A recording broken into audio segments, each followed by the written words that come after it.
We got one more quarterback. Yeah. And here's the one that I guess is going to surprise people the most. Here's your lower on, so you're higher on DTR, you're higher on Hendon Hooker. Yeah. You're maybe slightly higher on CJ Stroud than some of the people out there. You are definitely lower on this player. Yeah. You're tied for fifth. Quarterback is Will Levis, Kentucky. Okay. Right? And again, I like Will Levis. And I'm totally in the reality of, like, Will Levis could certainly go in the top 10, 12 picks of the draft, right? I get it. A little bit, again, to me, he's got a little bit of the boom-bust factor here. He does. And maybe even less of a bust just because of, like, Richardson's ability to run and do that. Yeah. That's where I give him a little bit of an advantage. But with Levis, first off, the positives are, his size, his toughness, it's off the charts. His body is rocked up, and I'm going to say it's too rocked up. Oh. Do you hear me? I like rocked up bodies. Too rocked up bothers me. It's a little too tight and muscle-bound. Got to rock down. Well, yeah. Just tell me how many great quarterbacks you've seen that are rocked up through your time in life. Like, tell me what the great quarterbacks are that are rocked up, that had guns like he did at the Combine. None. Brady Quinn and Tim Tebow. Exactly right. Right. Would not be the poster childs I would want to be named after as far as if I was trying to be a quarterback. Right? So that, I don't love that. But toughness, he is a good athlete. And here, don't get me wrong here.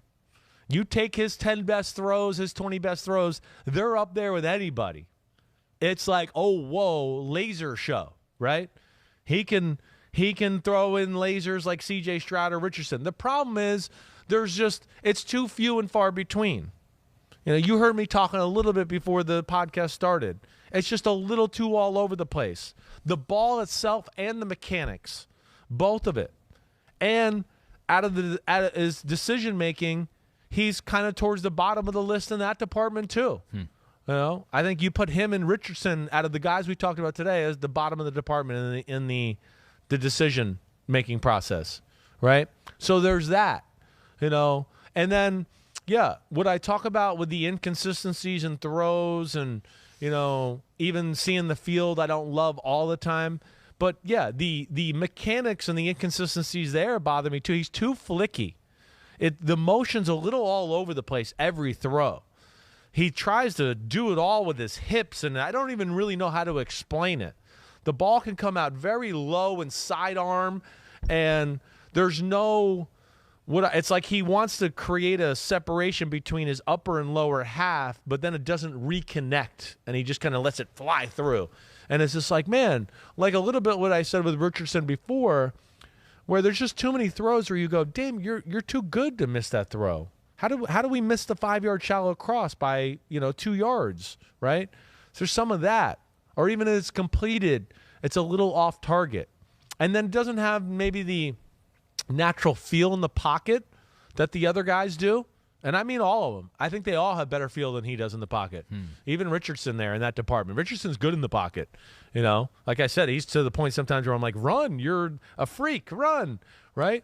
So there's that as well that I think, bothers me in that department. Yeah. And unlike the other guys, especially the top guys, right? When we get into Stroud and Bryce Young and Hooker, I'm also into, hey, things aren't perfect, right? And like I talked about, there's like a 10-yard crosser and your feet are a little cockeyed and, okay, you're not going to be able to get your shoulder in the perfect throw, but you just got to get it done. He's open and you got to get it on there and get the ball. I don't care if it's a perfect spot or whatever. Just get it done with your athletic ability, your hand, your arm, and get it out there. Right. Those guys all do it.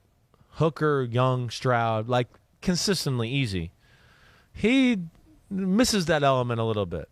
Right? Just the ability to play and get it done a little there is not as good as those guys in that department. Despite all that, yeah, I know there's still lots of good. You did not want to leave him out of the top 5. No. You created another spot for him. Why? Well, him and DTR. I didn't know where to go here because his potential is greater than DTR's.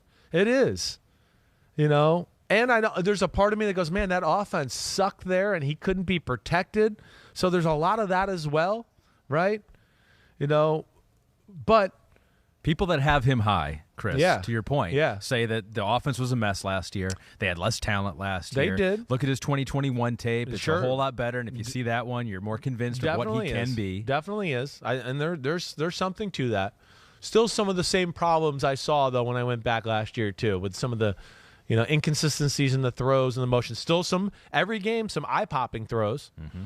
But every game, just a bunch of throws where you go, oh, I mean, how do you underthrow that go route? You got him. You got the strongest arm in college football. How do we underthrow that? Why does he got to stop? Why is it a jump ball now? It's just, and that's because it's the motions all over the place. The mechanics are all over the place.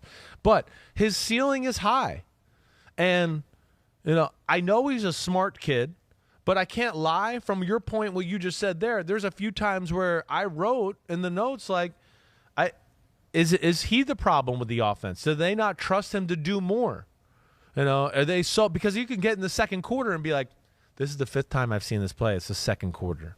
Like, is that partly because of him? I don't know that. Again, and I don't, but those are things I wonder. I don't know. And then, like I said, in the combine with the mechanics too, remember in the combine, I was like, the feet they're like segmented. They're not always in rhythm with how he's throwing the football. He'll get to the top of the drop and stand there flat-footed. And then as he's getting ready to throw, decide he wants to hitch and get his legs into it. Or sometimes he steps backwards, or sometimes the foot goes in the bucket. There's just a little bit of that scares me a little bit, let alone with his feel in the pocket, the natural intuition to just get it done, right? And then the inconsistencies in the mechanics. That's why I got him tied for number 5.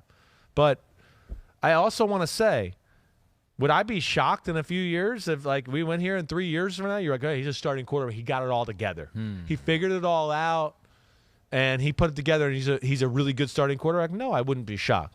And I think all these guys have that chance to be that. His is just, a little all over the place. It's raw, and it's few and far between as far as the big-time, high-level throws. Yeah, I think we have his heat map. You talked about the routes and the plays, and there wasn't a whole lot of variety, perhaps. Yeah. Was that him? Was that the coaching staff? Was that the talent around him? So here's the heat map. It seems like quite a few behind the line of scrimmage, middle of the field, not very few outside the numbers, which is surprising for a quarterback with his arm strength, I guess. It is. The offense didn't lend itself to that a whole lot. So that was the big thing. It's a little bit, again, that San Francisco 49ers scheme that they were running. Sure. Where a lot of that is over the middle. But to that, too, I don't think he's the greatest in that department as far as being able to trust where the ball is going to go in some of those. The power is not the problem. He can throw a laser on a 20-yard out route, sure.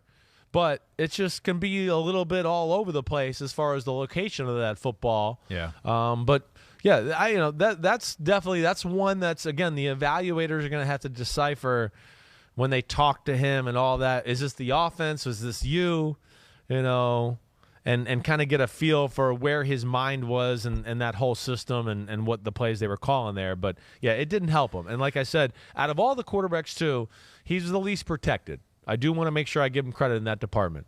That's the one thing I do like about him. I don't want to say one thing. It's one of the positives that I really like about it. I didn't mean to come out like that. Yeah. Is that he played NFL football from the standpoint of he had people in his face and he took a lot of hits, all year long, and that will be life in the NFL unless you're playing for 2 or 3 teams in the league. And if you're new to this pod, you had to correct yourself there and say I like more than just one thing about it. Oftentimes you react to when the love has gone too far, the hate has gone too far. Right. And so it's like Will Levis obviously still is high on your list here, is in tier number 4 for you, but perhaps some of the love out there for him that we've heard, and I do think people are a little skeptical of that season last year, and so I don't think you're necessarily way off base or out of bounds with your ranking of Will here. I feel like it's just a little all potential based. Okay. It's a little. That's where it's all from. Strong arm. Matthew Stafford is a comp for arm strength that I've heard out there. Sure, I get that. It's not Matthew Stafford though. As far as it's like, Matthew Stafford coming out. I can still remember his last year at Georgia. I was going, damn, this guy's the number 1 pick. Yeah. He's just slinging it around everywhere,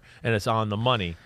So yeah, I know what they mean in theory, but it's not that. Yeah. And see, that's what I mean. Too many people are putting into the potential. Oh, it's Josh Allen. And I want to go, no. Again, Josh Allen some of these throws there, they were incomplete, but they were on the money. They weren't like this, right? Yeah. They might have been the greatest decision, or it might have, he threw it through a 40-mile-per-hour wind and it went off the receiver's face, right? Yeah. These are like, no, the target was missed, period. There's a difference in that. Not all incompletions are created equal. And then I think, like I said, the natural, the probably the least elusive out of the group, and the natural field plays were probably the least. And I think with that, and like I said, the accuracy and consistencies are probably what led me to put them where I put them. Thanks for watching, homies. Hit subscribe to see all my Unbuttoned videos. You get to see me, Ahmed Fareed, all the big player breakdowns, game breakdowns, player interviews, and my film analysis. So please subscribe. Chris Simms Unbuttoned. Peace out.